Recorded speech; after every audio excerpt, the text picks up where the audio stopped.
Life was not like this before Justin Trudeau, and it won't be like this after he's gone. Clinton Jaws. Pierre Poilievre, he did another speech today. Destroy Trudeau a whackload of times. And there's nothing more fun than watching it.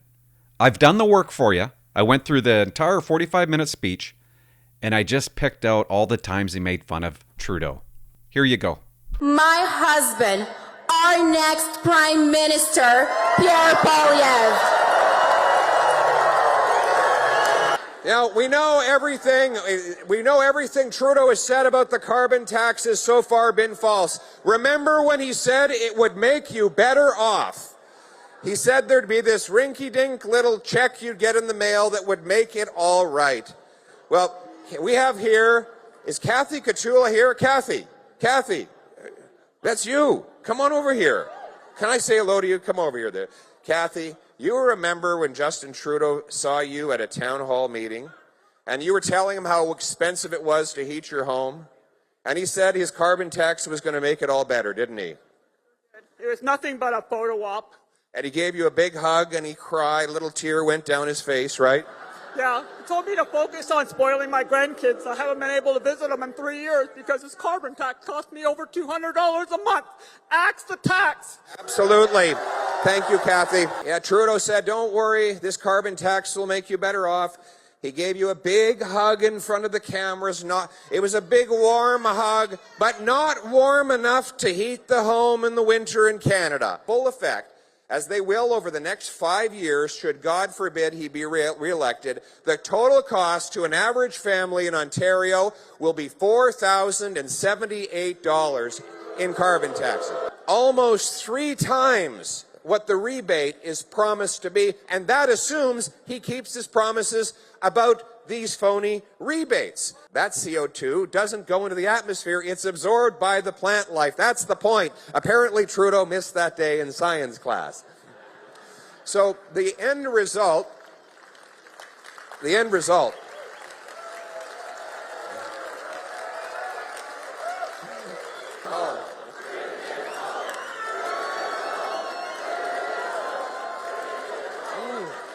Sorry, that is very rude. I'm sorry. These are very delicious.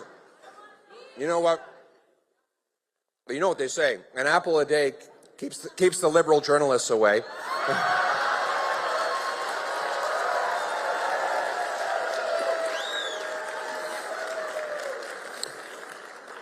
Some of them are here. They're welcome. They're paying the carbon tax too, eh? How many will organize protests out of Liberal constituency offices to pressure them to do the right thing? They're demanding that you announce here and now that you're going to give their constituents a break on the carbon tax. He said, close the door, don't let them in, for God's sakes. So they tried that, but they kept pounding away, and Justin started to get nervous. He was rolled up in a little ball in the fetal position on the ground, sucking on his thumb, and his poll numbers were plummeting. Well, we want to see his caucus revolting everywhere and his poll numbers plummeting everywhere so that he will spike the hike until we can axe the tax. We're going to sell off 6,000 federal buildings and thousands of acres of federal land to build. And you know something?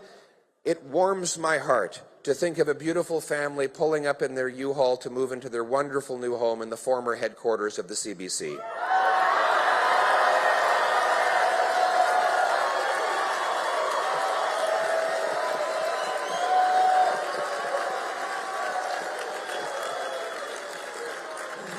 Let's give a big round of applause to our police. God bless our police. We love them. Justin Trudeau thinks that stopping crime means we have to take away Grandpa Joe's hunting rifle. Life was not like this before Justin Trudeau, and it won't be like this after he's gone. What's that?